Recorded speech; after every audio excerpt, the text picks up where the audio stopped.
God bless everyone. I am Alona S. Navarro, Bachelor of Science in Accountancy, second year college. Today, I am going to report about the case of SIY, Kong Bieng and Co. Incorporation, which is the plaintiff or the appellee, versus Hong Kong and Shanghai Banking Corporation, which is the defendant or appellant. So this action was brought in the Court of First Instance of Manila to recover the sum of 31,645, the value of 464 bales of hemp deposited in the certain bonded warehouse as evidenced by the credence or warehouse receipt, described in the complaint. Said credence having been delivered as pledged by one authorized feet to the herein defendant, the Hong Kong and Shanghai Banking Corporation, for the guarantee of pre-existing debt of the former to the latter. So the record shows that both parties, through their respective counsel, subscriber, and submitted to the court below the following agreement of facts. Stipulation of facts.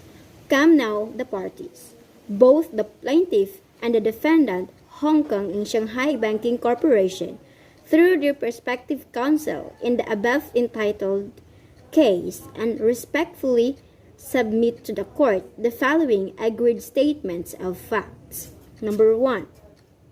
Both the plaintiff and the defendant, Hong Kong and Shanghai Banking Corporation, are corporations domiciled in the city of Manila and duly authorized to transact business in accordance with the law of the Philippines Islands. Number 2.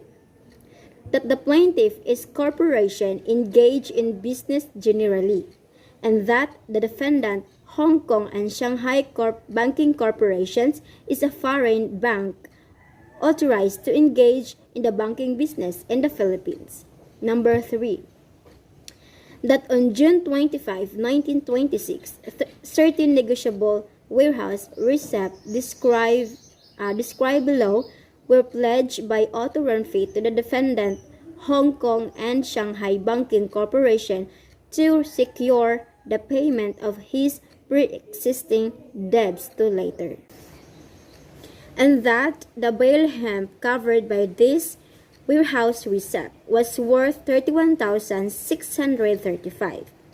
Receipt number 1707, 133, 1722, 1723, and 1634 and 1702, being endorsed in blank by the plaintiff and authorized feet, and number 1918 and 2 by authorized feet alone.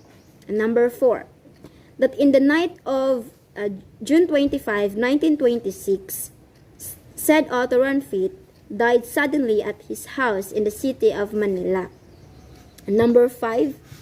That both parties submit this agreed statement of facts, but reserve their right to have in evidence upon other points not included herein, and upon which they cannot come to an agreement. In June 25, 1926, Otto Ranfit called the office of the plaintiff to purchase abaca hemp, and he was offered the bales of hemp as described in the contested negotiable credence.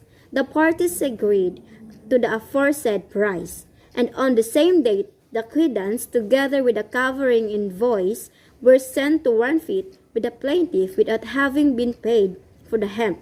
But the plaintiff understanding was that the payment would be made against the same credence, and it appeared that in previous transactions of the same kind between the bank and the plaintiff, credence were paid 1 or 2 days after their delivery to them.